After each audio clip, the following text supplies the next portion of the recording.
டிபியில் அவர் உங்க போட்டோ வச்சிருக்கதா சொல்றாருமா. என்ன போட்டோன்னு நீங்களே பாருங்க. குங்ஃபு பாண்டா போட்டோ வச்சிருக்காருங்க. ஸோ ஜென்ரலாகவே இப்போ நீங்கள் வெளியில் கிளம்பி உங்கள் காலில் விழுந்து ஆசீர்வாதம் வாங்கிட்டு போவீங்களா? காலில் விழுகிறது ப்ராப்ளம் இல்லை, ஃபர்ஸ்ட் என் காலில் விழுகலைங்கிறதா. அப்போ தம்பி இப்போ காலில் விழுகிறதுலாம் மேண்டேட்ரி ஆயிடுச்சாப்பா? இந்த பாருங்க, அவரை மிரட்டுங்க, அது ஓகே சார் அப்படி என்னையெல்லாம் மிரட்டக்கூடாது.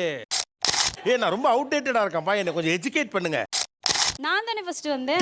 இப்போ பிரச்சனை என்னடா அடி, எனக்கு ஒன்றும் புரியல. இப்போ அவனுக்கு பொம்மை வாங்கி கொடுப்பாரு, உங்களுக்கு என்ன வாங்கி கொடுக்குறது? எனக்கு வாங்கி தரணும். பொம்மையா? எனக்கு பிடிக்கும்ல. நான் ஏதோ இந்த பக்கம் தான் பஞ்சாயத்து நினைச்சேன்.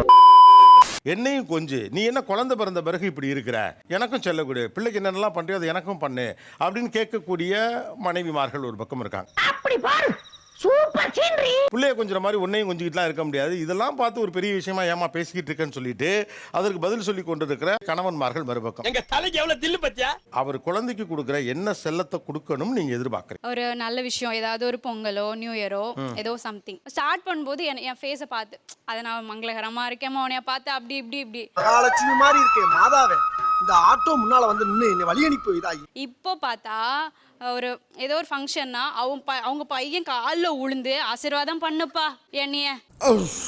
நான் ஏதோ இந்த பக்கம் தான் பஞ்சாயத்து நினைச்சேன்.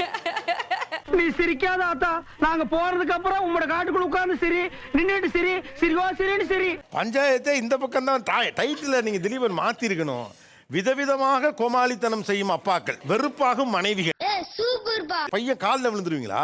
ஆமா சார். எத்தனை வயசு பையனுக்கு? 4 வயசு. இல்ல பையன் காலில் விழுகிறதா சும்மா ஃபன்னுக்காக விழுவீங்களா? ஃபன்னுக்காக இல்ல, அது ஒரு சென்டிமெண்ட் இருக்கு. என்னவா இருக்கும் எனக்கு என்னடா தெரியும். எனக்கு அப்பா கிடையாது. ஸோ என் பையன் பிறந்த பிறகு அப்பாவை பார்க்கறதுனால அப்பா நினைச்சு ஆசீர்வாதம் வாங்குறேன். அதுக்காக புள்ள காலில் விழுந்து நமஸ்காரம் பண்ணிக்கிறது. அவங்க காலையும் விழுற. நான் தானே ஃபர்ஸ்ட் வந்தேன். இப்போ பிரச்சனை என்னடா அடி, எனக்கு ஒன்றும் புரியல. சபாஷ், சரியான போட்டி. காலில் விழுகிறது ப்ராப்ளம் இல்லை, ஃபர்ஸ்ட் என் காலில் விழுகலைங்கிறதா. அப்ப தம்பி இப்ப காலில் விழுகிறதுலாம் மேண்டேட்ரி ஆயிடுச்சாப்பா? கன்றாவிய எப்படி இந்த மனுஷன் எப்படி ஆயிட்டாரு பாத்தியா? நான் ரொம்ப அவுடேட்டடா இருக்கேன்ப்பா, என்னை கொஞ்சம் எஜுகேட் பண்ணுங்க. ஸோ ஜென்ரலாகவே இப்போ நீங்கள் வெளியில் கிளம்பி உங்கள் காலில் விழுந்து ஆசீர்வாதம் வாங்கிட்டு போவீங்களா? எல்லா நாளும் கிடையாது, முக்கியமான நாள், நல்லது கெட்டது. இதெல்லாம் ஒரு பெருமையா? குழந்தை வயிற்றுல இருக்கிற போது எல்லா மனைவிகளும் என்ன கேட்பாங்க, ஒரு கொஸ்டின் ஒன்று கேட்பாங்க. எப்பா குழந்தை பிறந்ததுக்கு அப்புறம் என்ன மறந்துடுவியாப்பா?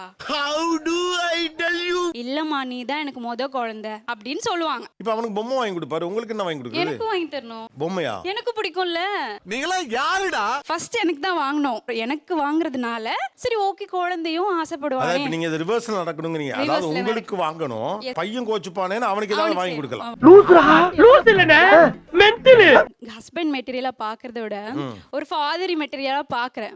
உங்க அப்பா உங்க காலில் விழுந்து தான் உள்ள போற நக்கல்யா அவனுக்கு.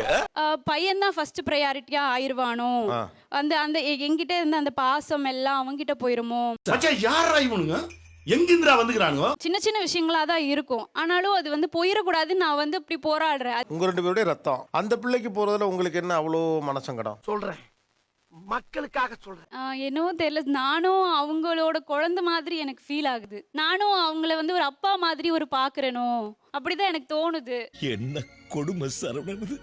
பாப்பா டெய்லி ஸ்கூல் கிளம்புறப்ப நட்சத்திரம் போறதும் நிலா போடுறதும் கண்ணுக்கு மை தீட்டுறதும் அப்படியே மேக்கப் பண்ணி ஃபுல் மேக்கப்போட தான் கொண்டு போய் ஸ்கூலுக்கு வருது சார்.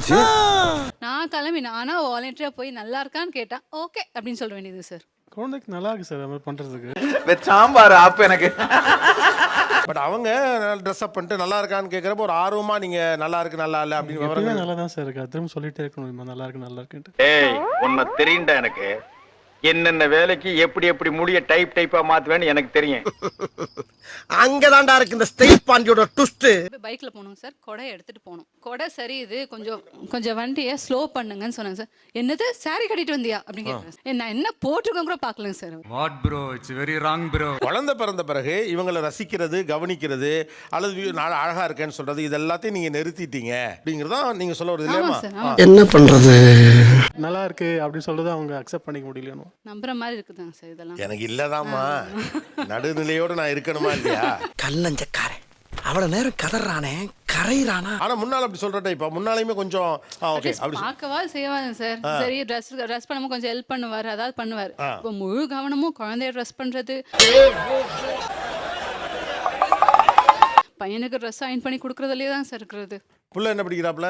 அவன் 4ஆம் கிளாஸ் படிக்கிறான் சார். 4ஆம் கிளாஸ் படிக்கிறவங்க சட்டாயன் பண்றதுலேருந்து எல்லாம் பண்ணி பண்ணி கொடுக்குறாங்க. தர்றாரு. இப்படியே உசுப்பேத்தி உடம்ப ரணகலம் ஆக்கிட்டாங்கடா. பொண்ணுக்கு வந்து ப்ரிகேஜி படிக்குது பொண்ணு. டெய்லி ஸ்கூல் கிளம்பும் போது மை விட்டு வர்றது, நட்சத்திரம் போடுறது, நிலா போடுறது நெத்தியில்.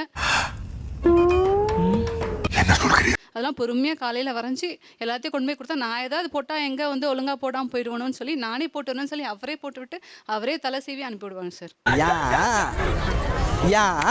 இதெல்லாம் ஸ்கூல் விட்டு அந்த பேர் ஐடன் சீக்கிரம் 2 பேருக்கும் இப்படி ஒழிஞ்சுக்கிட்டு குடு அப்படின்னு யார் சாமி இவன்? எங்க இருந்து வந்திருக்கான்? அந்த பொண்ணு ஓடி போகும். அந்த பொண்ணுன்னா யாருமா? என் பொண்ணு தான் சார். என் இல்ல, பொண்ணு முதல்ல இருந்து நானும் பாக்குறேன். அந்த பொண்ணுங்கிறீங்க நீங்க. ஏதோ எங்கேருந்தோ எடுத்தாந்து வளர்க்குற மாதிரி பேசிட்டு இருக்கீங்க. இல்ல நீயே இவ்வளவு கேவலமா இருக்கேன்னு சொல்ல வர்ற. குழந்தை பிறக்க முன்னாடி என்ன அம்முன்னு கூப்பிட்டு இருந்தா சார். இப்போ அது மறந்தே போயிடுச்சு அவருக்கு. பொண்ணை குடு குடுன்னு பொழுதனைக்கும் கூப்பிடுறாங்க சார். தெரியாம தான் கேக்குறேன். இதெல்லாம் ஒரு பொழப்பா? அவங்கள ஒரு நிக்நேம் சொல்லி கூப்பிட்டு இருந்திருக்கீங்க அம்முன்னு. அதையே ஸ்டாப் பண்ணிட்டீங்க. அதுவே ஞாபகம் இல்லை சார் எனக்கு கூப்பிட்டு மாதிரி. நான் சொன்னேன் எங்க தலைக்கு எவ்வளவு தில்லு பத்தியா? இப்போ அதெல்லாம் கூப்பிடணும்னு தோணல. காயத்ரின்ற மட்டும் தான் கூப்பிட்டு இருக்கேன். அதுவே நல்லா இருக்கு சார். அப்புறம் அம்முன்னு கூப்பிட்டீங்க? தெரியல ஏன் இப்படி கூப்பிட்டேன். நான் கூப்பிட்ட மாதிரியே ஞாபகம் இல்லை. எனக்கு வர்ற ஆத்திரத்துக்கு அவனை கொலை பண்ண போ. சோஷியல் மீடியாவில் அவர் அக்கௌண்ட் இருக்கிறதே எனக்கு தெரியாதுங்க சார். அவரும் பையனும் சேர்ந்து டிஸ்பிளே பிக்சராக பொண்ணு வச்சு ஸ்டோரியாம். குண்டு பைப்ல எப்படி கோர்த்து விடுது பாரு. ஸோ அம்முன்னு கூப்பிட்டுட்டு இருந்தீங்க. அப்புறம் ஒரு குழந்தை வந்தோடனே அம்மு போயிடுச்சு, காயத்ரி வந்துருச்சு. சரின்னு பொறுத்துக்கிட்டோம். அதுக்கே எல்லாம் செஞ்சீங்க. சரி தொலைதுன்னு விட்டோம். ரெண்டாவது பிள்ளை பிறந்த பிறகு அந்த பிள்ளைக்கு சிவி சிங்காரிச்சு எல்லாம் பண்ணுறீங்க. நாங்கள் அழகாக ரெடியாக வந்தால் கூட நல்லா இருக்கு நல்லா இல்லைன்னு சொல்ல. சரி அதுவும் தொலைதுன்னு பார்த்தா பாத்தீங்களா கவுளி கூட அடிக்குது. அங்கிட்டு சோசியல் மீடியா முழுக்க நீங்கள் மட்டுமே தான் குடும்பம் 3 பேரும். எங்கள் வீட்டில் அம்முலாம் இல்லை, காயத்ரி ஒரு ஆளை யாருன்னே எனக்கு தெரியாது.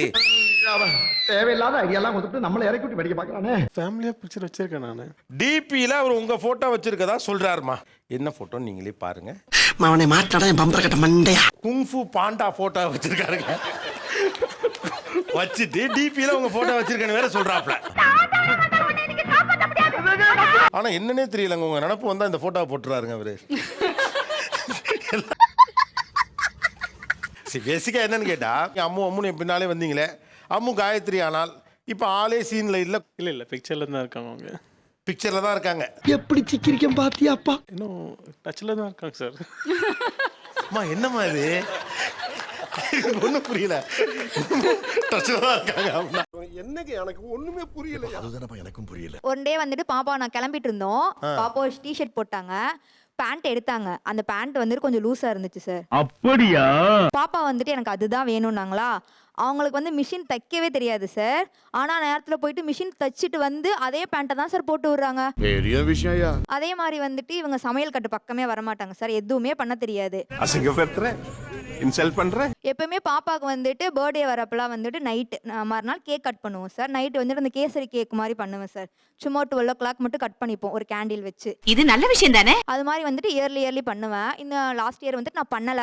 இல்லப்பா பண்ணல அப்படின்ட்டேன். ஆனா அவர் பண்ணாரு சார். யாரா நீ இவ்வளவு டேலண்டடா இரு. அதே இது வந்துட்டு என் பர்த்டேக்கு அப்போ நான் கோச் பேன் பண்ணி கொடுத்தாங்க சார்.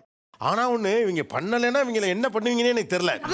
அதேதான் ஃபர்ஸ்ட் பர்த்டே அவங்களுக்கு கேக் வாங்கிட்டு வரான். அவங்க நேம் வந்து மணி. ஹாப்பி பர்த்டே அப்படின்னு போட்டு மணின்னு போட்டு எடுத்துட்டு வந்துட்டான். அந்த கேக் எதுவுமே பண்ணல. கேக்கும் பர்த்டே செலிப்ரேஷன் எதுவும் பண்ணல. 1 வீக் என்னோட பேசவே இல்லை. என்னப்பா சொல்ற? ஒரு ஃப்ரெண்டுக்கேனாலும் அவங்களை எப்படி கூப்பிடுவோமோ அப்படிதானே சார் எழுதுவோம். ஹாப்பி பர்த்டே, அவ வந்துட்டு சேட்டை பண்ணா சேட்டைக்காரி, சம்திங் ஏதாவது ஒரு யூனிக்கா ஒன்று போடுவோம்ல sir. What nonsense you are talking. இவர் வாங்கிட்டு வந்து வச்சுட்டு 12 மணிக்கு கேக் கட் பண்ணல சார். வேலைக்கு போயிட்டாரு. கேக் வந்து ஃப்ரிட்ஜுக்குள்ள இருக்கு. அப்போ நமக்கு ஒரு ஆர்வம் வரும்ல சார். சம்திங் என்ன எழுதியிருப்பாங்கன்னு பார்த்தா ஏதோ அந்த சும்மா நார்மலா ஒரு பர்த்டேக்கு கம்பெனியில் இருக்கிறவங்கள கொடுப்பாங்களே சார். ஹாப்பி பர்த்டேன்னு போட்டு நேம் மட்டும் போட்டிருக்காரு சார். வாங்கினா 1 ப்ராப்ளம், வாங்காட்டி 2 ப்ராப்ளம்ங்கிறது மாதிரி. இப்போ வாங்கலைன்னா ப்ராப்ளம். சரி வாங்கினா ப்ராப்ளம் முடிஞ்சுன்னா மணின்னு பேர் எழுதுனது ப்ராப்ளமா? என்ன ஜோக் காட்டுறீங்களா? என்ன ரங்கா ஜோக் காட்டுறீங்களா? எப்படி கூப்பிடுறாங்களோ அப்படிதானே சார் எழுதணும். எப்படி கூப்பிடுவாரு?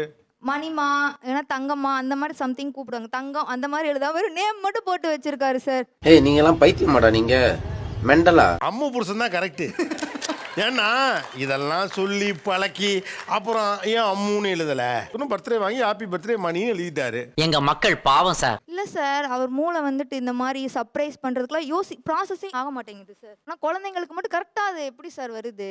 ஏன்னா மூக்கு புடப்பா இருந்தா சில நேரத்துல இப்படி எல்லாம் யோசிக்க தோணும். ஃபர்ஸ்ட் ரீசன் பயம் சொல்லலாம் சார். நான் ஒரு இடத்துக்கு போயிட்டு ஒரு பொருள் வாங்கிட்டு வரேன் அப்படின்னா பாப்பா எந்த பொருளாக இருந்தாலும் வாங்கிப்பாங்க, சந்தோஷமா வாங்கிப்பாங்க. ஓ அப்படியா விஷயம். உங்ககிட்ட ஒரு பொருள் வாங்கிட்டு வரேன் அப்படின்னா மோஸ்ட்லி ஒரு 50-60% வந்து அது ஒரு ஃபைட்டில் தான் முடியும்.